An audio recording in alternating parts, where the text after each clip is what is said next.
go. Okay, I'll explain this, and then we'll talk about fields, and we'll talk about barley. So this is 100% Islay. This is the journey we're going to follow today on this tour, okay? Every little drop of liquid from within here has come from barley out there in those fields, and it's been through this process that you can see in front of you, all right?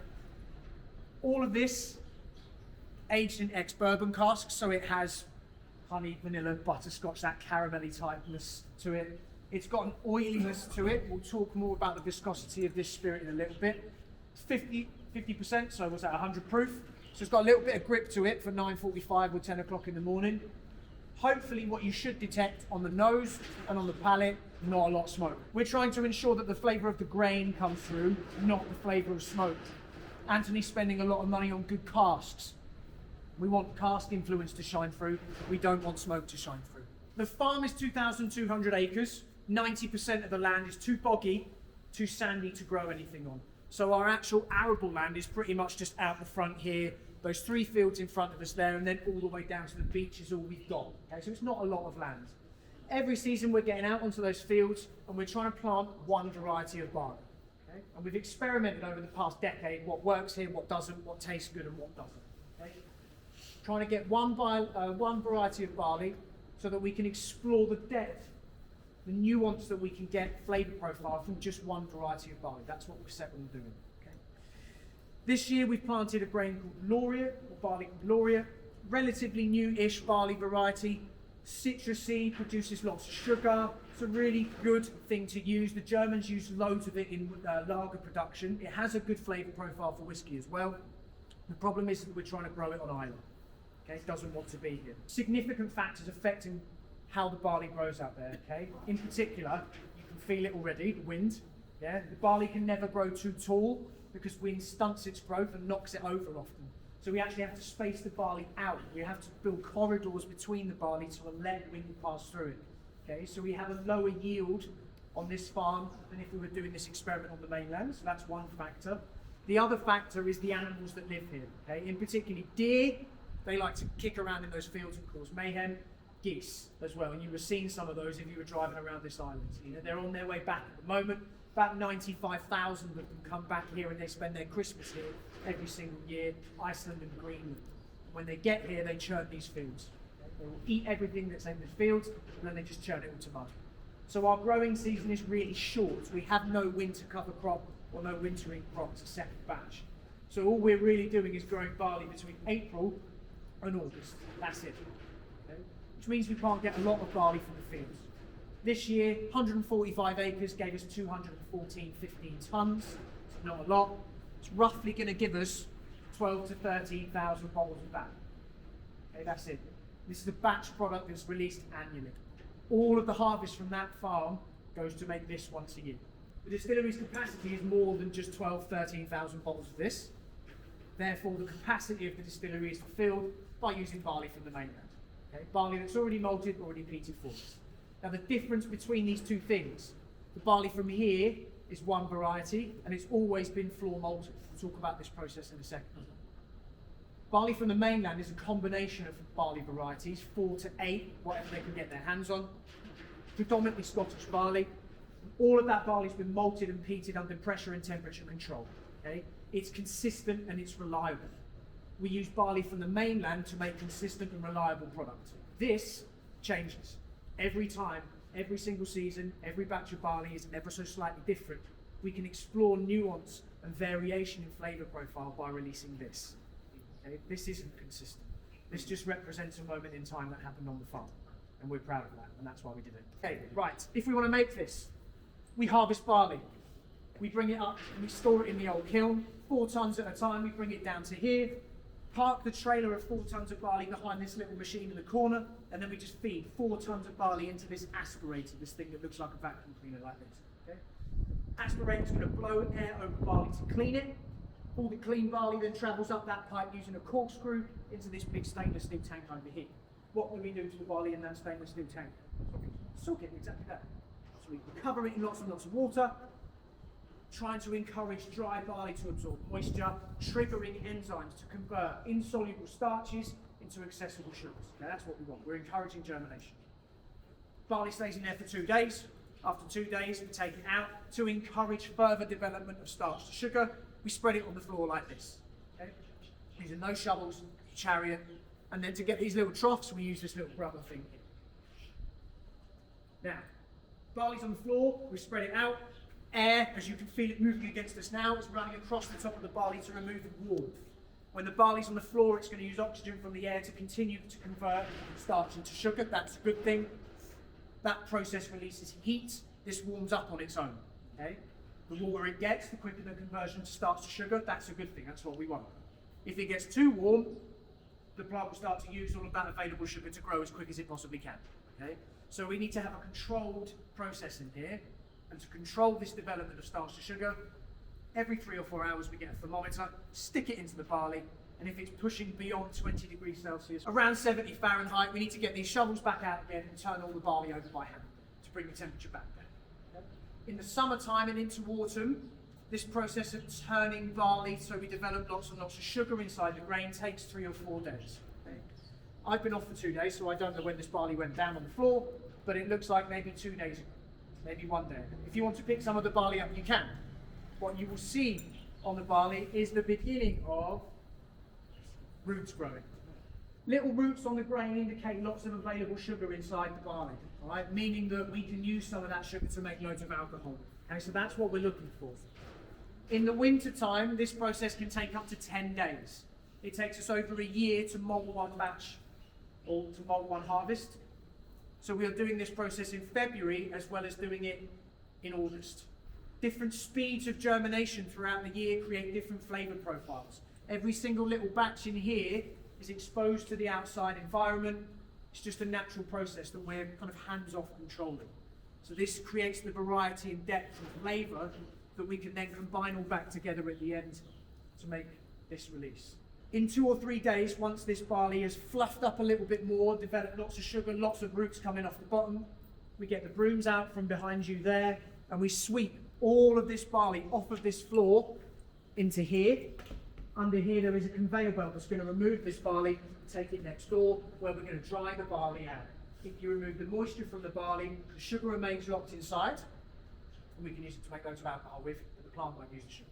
Roughly at the height of where this gantry is above your heads, all 4 tons goes onto that mesh floor, and when it's on there, we get some of this, we put it in here, and we make a little fire.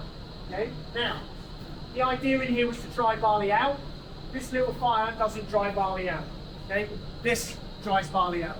Industrial fan, powered by that oil furnace around the corner that you can hear whirring at the moment. This dries barley out really efficiently. We have to do very little, that does all the work for us. It takes about 2 days. There is bracken and heather and seaweed and all this other stuff in it, but predominantly it's moss. Okay? Now the geology of Islay is such that it's a rocky shelf at the edge of the Atlantic, lots of really old rock that don't let water in. Moss likes to grow on that type of rock. Okay? So much of this island is this boggy, mossy ground. Roughly 60-65% of this island is a sponge. It likes to soak up moisture and hold it. Okay? So when it rains on Islay, all the ground does is absorb moisture. The moss in particular likes to hold 12 times its own body weight in moisture, so the ground is saturated, it squelches, okay?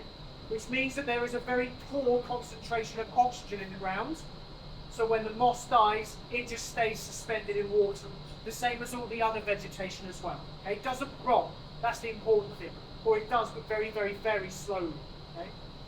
And the moss grows on top of itself about 1.5 millimeters every single year, and over hundreds and hundreds and hundreds, and thousands of years, we get lots of new moss on the top, weighing onto the older moss underneath, and we get the compression of lots of organic, unrotted matter condensed down.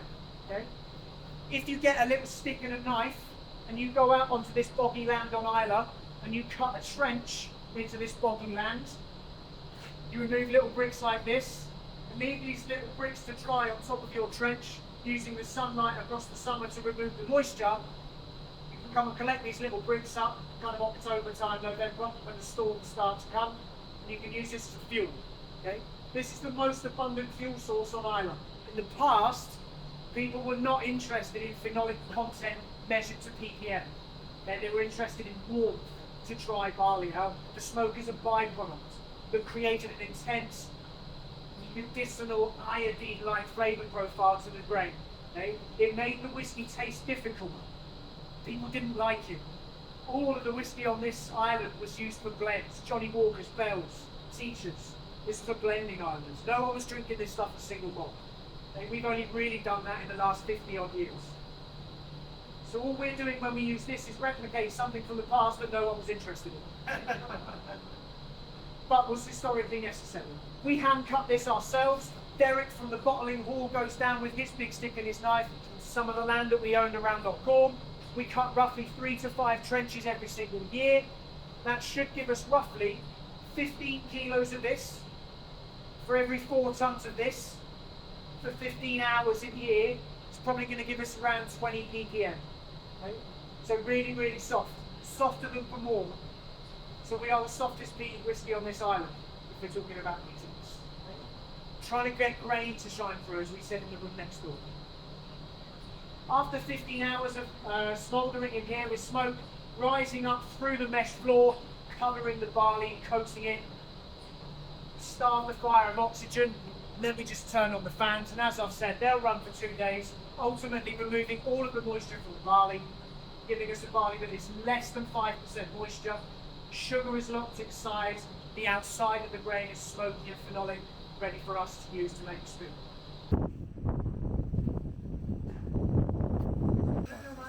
So that kind of salty brightness.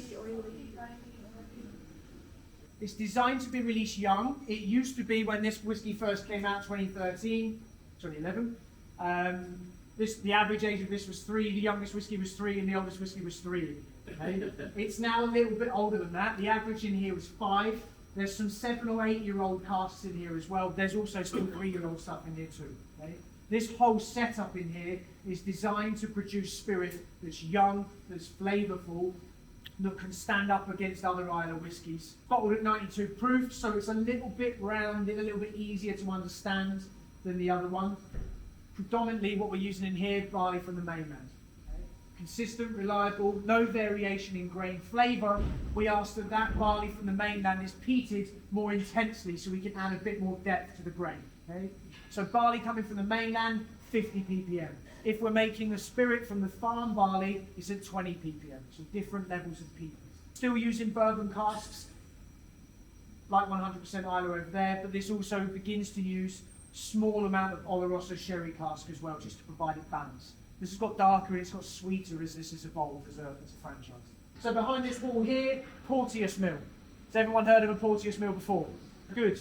No. Okay, why is a Porteous Mill good? Last forever. Last forever. Yeah, essentially, yeah. Loads of Scottish distilleries use Porteous Mills because they're very reliable bits of equipment, and because they're trying to represent and show people that there's only one good thing that English people ever did. Okay? Just one. And to make a mockery of that, they leave them in all their distilleries, okay? And they make good stuff with them. Porteous Mill, very reliable. We have one of the oldest, as far as we're led to believe. Using a Porteous Mill, the barley that you held in your hands, going to be dry, runs through the mill, as depicted on this image here. These little black circles represent steel rollers. We're going to grind the barley down, break it into its components, bring those components back together again to create this. This is called grist. Good. Why have we done this? What's the point in doing this part of the process? Yeah, exactly. Access sugar, get access to starches, all that stuff. Grist leaves via a pipe. This is the pipe. Grist fills this bin. When this bin is full of a ton of grist, we empty the bin. Conveyor belt beneath our feet is going to take grist along here, up here, over here, down here, and into this big silver bowl. Grain stays inside because it can't get through the bottom of the sink. And all that we do each time is top it back up again with additional water, getting hotter and hotter every single time we do it. This spirit is made with barley from the farm. So this is a 20 ppm spirit. It's at 127 proof, so filling strength. Drink it, this is great. If you want to understand the profile of the depth and nuance of flavour, you can pour it into your hands, you can rub your hands, and you can smell. And what you'll be able to understand is alcohol to begin with is quite a strong spirit type flavour, but then as you go by and encourage the alcohol to evaporate, you get peel off levels of flavour.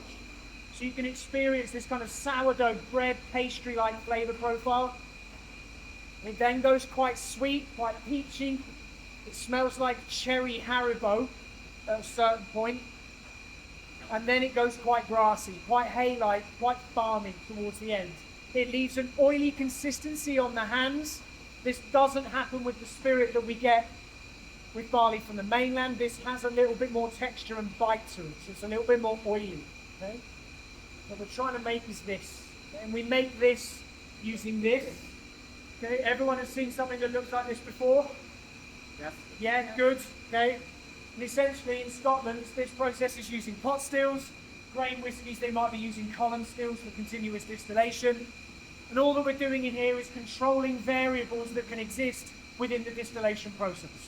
Okay? Lots and lots of variables. Every distillery controls variables in a slightly different way to produce a unique characteristic that's different from all the other distilleries.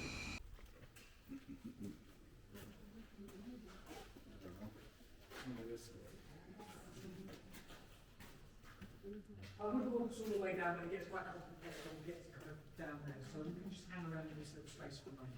As you will know, that spirit we just made has to be put into these little guys for law and regulation. So if we have to be using casks because of law and regulation, we may as well use casks that have got a story to tell or a little bit of history. Okay. Importantly, we're interested in type of oak, and we're interested in what was in there before. Okay. Now, I'm sure you will know this as well. We're going to use lots and lots of bourbon casks. They're the least expensive one because there's lots and lots available. All of ours are coming from Buffalo Trace Distillery. Predominantly Buffalo Trace, but there are some Weller casks just over here. We work directly with the Cooperage Distillery to ensure that these are shipped whole. We do not flat pack them IKEA style and then build them back up into Scotland. All right, they come with air in them, so it's more expensive for us to build. A little bit of liquid remains inside to keep the cask moist.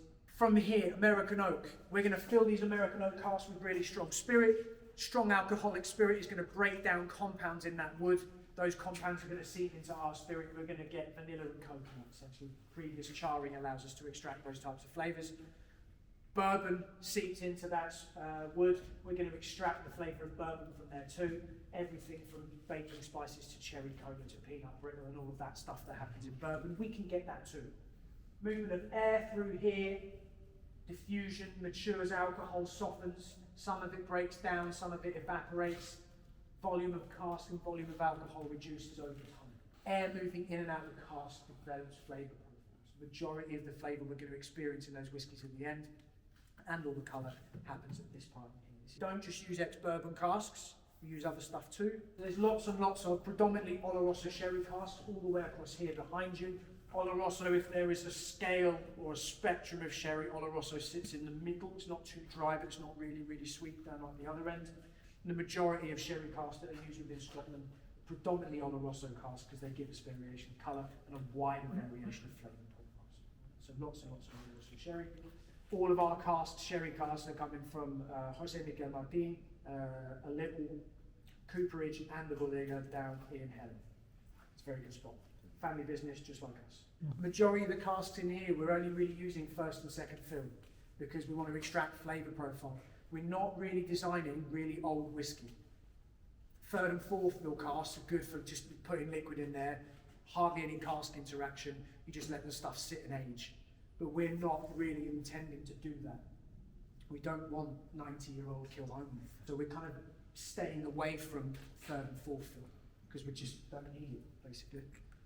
Casks often get sold on to other distilleries that are looking to age product, things like Glenfarclas and things like that when they come up. Well, this is just a 69-year-old, it's fine. You know, those types of distilleries we're selling it to.